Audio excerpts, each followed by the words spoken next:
کہانی بڑی دلچسپ ہے. ایسا ہوا کہ میری ایک کلاس فیلو تھی. معاشرے کی اصلاح کرنا ویسے نہ ادیب کا کام ہوتا ہے نہ شاعر کا کام ہوتا ہے. وزن میں 2 سطریں یا 2 مصرے لکھ لینا یہ شاعری نہیں. مجھے یہ بتانے میں کوئی شرمندگی محسوس نہیں ہوتی کہ اگر کوئی مجھے شعر سنائے تو میں اسے یہ نہیں بتا سکتا. مشاعرے کی شاعری میں اور کتاب کی شاعری میں فرق ہونا نہیں چاہیے.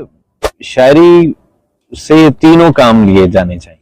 جی تو اس وقت میں پہنچ چکا ہوں لوورے میوزیم پیرس میں، اور میرے ساتھ موجود ہیں پاکستان کے بہت ہی اچھے نوجوان شاعر عدنان محسن، جن سے آج ہم شاعری اور ان کے شعری سفر کے حوالے سے بات کریں گے. جی عدنان بھائی، آپ کے شعری سفر کا آغاز کب اور کیسے ہوا، اور آپ پر یہ کب آشکار ہوا کہ آپ شعر کہہ سکتے ہیں؟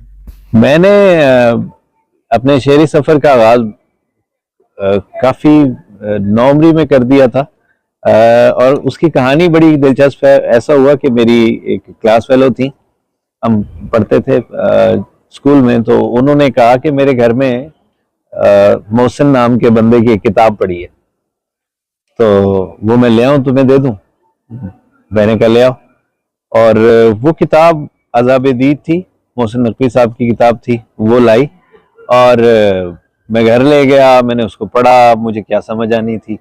بہرحال مجھے یہ محسوس ہوتا ہے کہ اس کتاب کو پڑھتے ہوئے کہیں میرے اندر جو شاعری کا جو آہنگ ہوتا ہے اور جو شاعری کی جو موسیقیت ہوتی ہے، وہ اس کے حوالے سے ظاہر ہے بنیادی چیز ہوتی ہے وہ آپ کے لیے، اور جو سانچے ہوتے ہیں ان کو سمجھنے میں یہ بنیادی قدم تھا میرے خیال میں. اور پھر اس کے بعد میں نے شعر کہنا شروع کر دیے، اور وہ اتفاقیہ طور پر وہ وزن میں بھی ہوتے تھے.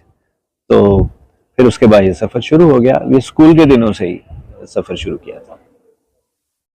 آپ کے نزدیک شاعری کیا ہے؟ کیا یہ اپنے جذبات و احساسات کے اظہار کا نام ہے، یا یہ جمالیاتی حسن کو بیان کرنے کا کوئی ذریعہ ہے، یا یہ معاشرے کی اصلاح کا کوئی ٹول ہے؟ میرے نزدیک شاعری سے یہ تینوں کام لیے جانے چاہیے، بلکہ اس سے بھی کہیں زیادہ وسیع ہے شاعری کا جو کینوس ہے. بہت سے ایسے جذبے جو ہم عام الفاظ میں، عام گفتگو میں بیان نہیں کر پاتے، یا ان کی باریکیاں ان جذبات کی وہ ہم نہیں بتا سکتے کہ ہم کیسا محسوس کر رہے ہیں. لیکن شاعری کے ذریعے ہم ان جذبات کی جو اندر جو جزیات ہوتی ہیں، یا ان جذبات میں جو شدت ہوتی ہے، اور اس شدت کے جو مختلف لیولز ہوتے ہیں، وہ کسی شعر کے ذریعے، شاعری کے ذریعے بڑے معجزاتی طور پہ بیان ہو جاتے ہیں. پہلی بات. دوسری، آپ نے معاشرے کی اصلاح کی بات بھی کی، مجھ سے پوچھا، تو یقیناً معاشرے کی اصلاح کرنا ویسے نہ ادیب کا کام ہوتا ہے نہ شاعر کا کام ہوتا ہے. ہاں، معاشرتی مسائل اور سماج میں جو رویوں میں انفرادی طور پر بھی اور اجتماعی طور پر بھی جو مسائل ہوتے ہیں معاشرے میں، ان کو سامنے لانا، ان کی نشاندہی کرنا، یہ ادیب کا کام ہوتا ہے. اس کا کام یہ نہیں ہوتا کہ وہ آپ کو مسئلے کا حل بتائے. اس کا کام ہوتا ہے کہ وہ ڈائیگنوز کرے. وہ ڈاکٹر نہیں ہوتا. صحیح. اچھا، آپ نے شاعری یا شعر گوئی کے حوالے سے کوئی باقاعدہ تعلیم حاصل کی، یا یہ آپ کی خداداد صلاحیت ہے؟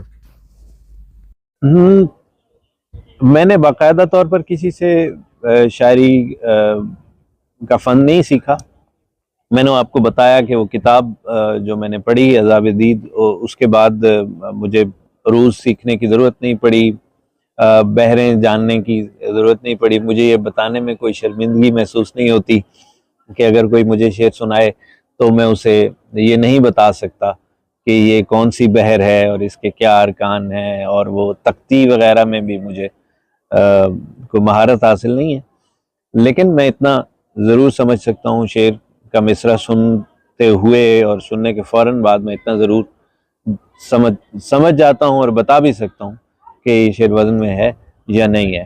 تو میں نے باقاعدہ تعلیم یا باقاعدہ اس فن کے لیے کسی سے سیکھا تو نہیں، لیکن گورنمنٹ کالج یونیورسٹی لاہور میں، کیونکہ ہماری جو ایک شعری روایت ہے، تو اس شعری روایت کے تسلسل میں بھی اس میں شامل ہوا، اور وہاں اپنے سینئرز کے ساتھ اور اپنے کلاس فیلوز کے ساتھ اور دوستوں کے ساتھ ان چیزوں میں مزید نکھار آتا گیا، بہتری آتی گئی، اور میں مرحلہ در مرحلہ آگے بڑھتا گیا۔ اچھا عدنان بھائی، یہ بتائیے گا کہ کیا ہر شخص شعر کہہ سکتا ہے؟ یعنی میرے جیسا ایک شخص جو کہ شاعر نہیں ہے، لیکن وہ اگر عروض اور اوزان اور بحروں وغیرہ کے علوم کو سیکھ یا پڑھ لے تو کیا اس کے بعد شعر کہہ سکتا ہے؟ میں آج تک جو ہے وہ یہ پورے یقین کے ساتھ اس بات پہ کامنٹ نہیں کر پایا۔ اتنا میں جانتا ہوں کہ بہت سے لوگوں کو میں نے دیکھا کہ انہوں نے پہل جو کہنا شروع کیا وہ وزن میں تھا، وہ شاعری ان کی غزلیں تھیں یا نظمیں تھیں، وہ وزن میں تھیں، اور پھر ایسے بھی لوگوں کو دیکھا کہ جنہوں نے میرے سامنے یہ تختی اور اوزان اور یہ ساری چیزیں عروض وغیرہ سیکھیں، کوشش کی، محنت کی، اور پھر انہوں نے شعر کہنا شروع کیا۔ لیکن میرے خیال میں صرف تختی یا بحر کا علم یا وزن کا اور عروض کا پتہ ہونا یہ ہرگز جو ہے اس بات کو یقینی نہیں بناتا کہ آپ شعر کہہ سکتے ہیں۔ اب وزن میں 2 سطریں یا 2 مصرے لکھ لینا یہ شاعری نہیں ہوتی۔ شاعری کے بارے میں میرا یہ خیال ہے، یا خاص طور پہ لفظوں کے بارے میں میرا یہ خیال ہے کہ لفظ جو ہیں وہ صرف لباس ہوتے ہیں، حقیقت نہیں ہوتے۔ جیسے یہ میرا لباس ہے، یہ میں نہیں ہوں، جو میں ہوں وہ اس کے اندر ہوں۔ تو شاعری جو ہوتی ہے وہ لفظوں کے اندر ہوتی ہے، وہ لفظ جو سنائی دے رہے ہوتے ہیں ان میں نہیں ہوتی۔ عدنان بھائی، آپ کے شعر کہنے کا پروسیس کیا ہے؟ شعر جو ہے وہ ذہن میں بنا بنایا آ جاتا ہے، یا ایک مصرع آتا ہے پھر دوسرے کے لیے ریاضت کرنی پڑتی ہے؟ غزل جو ہے وہ کس طرح مکمل ہوتی ہے؟ کیا پروسیس ہوتا ہے اس کا؟ مختلف شاعروں کی شعر کہنے کا انداز یا شعر کہنے کا ان کا اپنا اپنا پیٹرن ہوتا ہے۔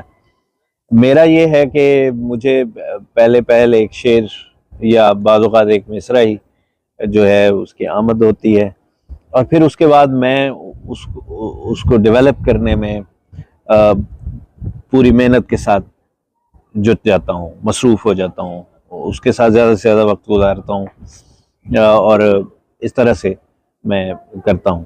اور اس میں بعض اوقات کئی دن لگ جاتے ہیں۔ کچھ نظمیں خاص طور پر اس طرح کی ہیں کہ جو کئی سالوں میں 2-3 سال میں جا کر بھی میری ایک نظم مکمل ہوئی، جس کا کچھ حصہ میں نے ایک زمانے میں لکھا اور پھر وہ محفوظ رہ گیا، اور پھر کافی عرصے کے بعد اس نظم سے دوبارہ میں جڑ گیا اور وہ مکمل ہوئی۔ تو یہ سب کا مختلف ہوتا ہے۔ ایسا بھی ہوتا ہے کہ بعض لوگ ایک ہی نشست میں جو کہہ لیں وہ کہہ سکتے ہیں، اس کے بعد وہ اس کو مکمل نہیں کر سکتے۔ ایسے بھی کیسز ہیں، ایسے بھی شعراء ہیں، ایسے بھی ہیں جو کئی مہینوں تک جو ہے وہ ایک ہی اپنی غزل کو اس کے مختلف شعر کہتے رہتے ہیں، کاٹتے رہتے ہیں، سنوارتے رہتے ہیں، ان میں تبدیلیاں کرتے رہتے ہیں، اور تبدیلی کا عمل تو ساری زندگی جاری رہتا ہے۔ آپ کو 2-3 سال بعد بھی، 10 سال بعد بھی ایک مصرع اپنا جو ہے اس میں ایک لفظ بدلنے کا خیال آتا ہے، اور آپ بدل سکتے ہیں۔ عدنان بھائی، اچھا اور بڑا شعر کیا ہوتا ہے؟ میرے جیسا ایک عام پڑھنے والا شخص کیسے اندازہ لگا سکتا ہے کہ یہ شعر اچھا یا بڑا شعر ہے، یا یہ عام سطح کا شعر ہے؟ کیا اس کا کوئی پیمانہ ہوتا ہے؟ دیکھیں، میرے نزدیک یہ ایک ریلیٹیو ٹرم ہے، اچھا شعر، بڑا شعر۔ ایک نسل کی نگاہ میں یا ایک عہد کے لوگوں کی نگاہ میں بعض اوقات کچھ شعر اور کچھ شعراء بڑے ہوتے ہیں، لیکن وہ جب عہد بدلتا ہے تو وہ اس عہد کے پیمانے بھی اس کے ساتھ بدل جاتے ہیں۔ پھر نیا عہد آتا ہے، پھر نئے لوگ آتے ہیں، پھر وہ ان کے اپنے پیمانے ہوتے ہیں، وہ پھر اس پیمانے پر شعر کو پرکھتے ہیں، اور ان کی نظر میں کچھ شاعری ایسی ہوتی ہے اور کچھ شاعر ایسے ہوتے ہیں جو زمان و مکان کے امتداد کا یا زمان و مکان میں محدود نہیں ہو پاتے، وہ ٹرانسینڈ کر جاتے ہیں، نکل جاتے ہیں اس وقت یہ زمان اور مکان کے، وہ جہاں بھی ہوں اور وہ جب بھی تھے، اس چیز کا کوئی اثر نہیں پڑتا۔ اور اسی طرح کچھ ظاہر ہے کچھ اشعار بھی ہیں، لیکن یہ اگین وہی بات ہے کہ ایک شاعر کی نگاہ میں ایک شعر بڑا شعر ہو تو ضروری نہیں ہے کہ عام قاری کی نظر میں یا عام سامع کی نظر میں وہ بڑا شعر ہوگا، ٹھیک ہے۔ اور اسی طرح جو قاری ہے اور جو عام پڑھنے والا سننے والا ہے، ایک شعر کو سن کر وہ بے طرح تڑپ جاتا ہے، اسے بہت زیادہ محسوس ہوتا ہے کہ یار یہ تو بہت عجیب اور بڑی زبردست بات ہے، اور حیران کر دیتا ہے اس کو شعر۔ لیکن شاعر کے سامنے جائے گا تو وہ اس کو پسند نہیں آئے گا۔ شاعر جو شعر سامع کو سنائے گا بڑے شعر کے طور پہ، ہو سکتا ہے کہ آپ سن کر کہیں کہ یار اس میں کون سی بڑی بات تھی، یہ کون سا ایسا بڑا شعر تھا۔ تو میری نظر میں اس طرح ہے۔ کیا مشاعرے کی شاعری اور کتاب کی شاعری میں کوئی فرق ہوتا ہے؟ مشاعرے کی شاعری میں اور کتاب کی شاعری میں فرق ہونا نہیں چاہیے، یہ بہت بڑا مسئلہ ہے۔ اور فی زمانہ، اب کیونکہ مجھے 1 سال ہو گیا، میں پاکستان کی شعری فضا سے بالکل کٹا ہوا ہوں، لیکن میرا پوائنٹ آف ویو یہ ہے اس حوالے سے کہ ہمارے تمام دوست احباب جو لکھنے والے ہیں، ہمارے ہم عصر ہیں یا ہم سے بڑے ہیں یا ہم سے چھوٹے ہیں، سب لوگ انہوں نے ایک بائیفرکیشن کر دی ہے کہ یہ میری وہ شاعری ہے جو میں مشاعرے میں سناؤں گا، اور یہ میری وہ شاعری ہے جو میں کتاب میں شائع کروں۔ ان سے جب پوچھا جائے کہ یار یہ تو تمہاری شاعری کا رنگ ہی نہیں ہے، یہ تو بالکل بھی اچھا نہیں لگا تمہاری زبان سے، تو وہ کہتے ہیں کہ یار چھوڑو کوئی بات نہیں، یہ میری کتاب میں نہیں آئے گا۔ تو یہ میری رائے میں یہ ہونا چاہیے کہ جو کتاب میں آپ شائع کرنا چاہتے ہیں، اصل میں تو آپ اسے شاعری سمجھتے ہیں اور اسے اون کرنا چاہتے ہیں، اور چاہتے ہیں کہ تاریخ جو ہے وہ آپ کی اس شاعری سے آپ کو پرکھے یا اس شاعری کی بنیاد پہ آپ کے مقام کا تعین کرے۔ تو پھر آپ کو مشاعرے کے ذریعے لوگوں تک، عام لوگوں تک، اپنے سننے والوں تک بھی وہی شاعری پہنچانی چاہیے کہ جسے آپ خود شاعری سمجھتے ہوں۔ میرے خیال میں یہ ناانصافی ہے ان سامعین کے ساتھ کہ جن کو آپ وہ شاعری سناتے ہیں جسے آپ اون بھی نہیں کریں گے، جسے آپ اپنی کتاب میں بھی شائع نہیں کرنا چاہیں گے۔ تو ان دونوں کو ایک ہونا چاہیے۔ بہت سے ایسے شعراء ہیں ہمارے، میں کسی کا نام نہ بھی لوں تو سب لوگ جانتے ہیں، کہ جو کتاب میں جو شائع کرتے ہیں وہی وہ مشاعروں میں بھی سناتے ہیں۔ تو کیا انہیں داد نہیں ملتی؟ تو کیا لوگ ان کی پذیرائی نہیں کرتے؟ ضرور کرتے ہیں، پسند کرتے ہیں، لوگوں کو ان کے شعر یاد ہیں، اور ان کی شاعری مقبول بھی ہے، اور کتاب میں اور مشاعرے میں کوئی فرق نہیں رکھا ہوا۔ تو یہ ختم ہونا چاہیے۔ آج کل جو شاعری ہو رہی ہے، کیا آپ اس سے مطمئن ہیں یا آپ کے نزدیک شاعری زوال پذیر ہے؟ دیکھیں، شاعری کا ہونا یہ بذات خود دلیل ہے اس بات کی کہ شاعری کو زوال نہیں، شاعری ہو رہی ہے، شعر کہے جا رہے ہیں، شعر سنے جا رہے ہیں، شعر پڑھے جا رہے ہیں، چاہے نظم ہو چاہے غزل ہو۔ اب تو بہت ساری مختلف اصناف اور بھی، مطلب نثری نظم بھی بہت لکھی جا رہی ہے، غزل میں بھی جدید انداز اپنانے کی کوشش کی جا رہی ہے، مختلف سطح پہ، خیال کی سطح پہ بھی، زبان کی سطح پہ بھی۔ تو میرے حساب سے کوئی زوال نہیں ہے، اور میں مطمئن ہوں یا نہیں ہوں، ظاہر ہے اس سے کوئی فرق نہیں پڑتا۔ ہاں، میں نے جو آپ کو پچھلے سوال کا جواب دیا، بہت حد تک اس سوال کا جواب اس جواب میں بھی پوشیدہ تھا۔ مجھے یورپ میں آئے 1 سال ہو گیا ہے، اور میں نے یہ محسوس کیا ہے، کچھ یہ بات کہتے ہوئے مجھے جھجک نہیں ہو رہی، کیونکہ جو میں محسوس کر رہا ہوں مجھے وہ کہنا چاہیے میں یہاں اس وقت ایک تاریخی میوزیم میں بیٹھا ہوا ہوں، اور جہاں مونا لیزا کی جو اوریجنل پینٹنگ ہے وہ موجود ہے، لوورے میوزیم اس کو کہتے ہیں. تو یہاں یہ میوزیمز اور یہ پیلیسز اور یہ سب جگہیں دیکھنے کے بعد مجھے محسوس ہوتا ہے، ان کی پینٹنگز دیکھنے کے بعد، ان کا میوزک سننے کے بعد مجھے یہ محسوس ہوتا ہے کہ ان لوگوں کی بھی تہذیب اتنی ہی مضبوط ہے، اتنی ہی زرخیز ہے، اور یہ لوگ جو ہیں وہ اپنے کلچر کے ساتھ بہت محبت کرتے ہیں.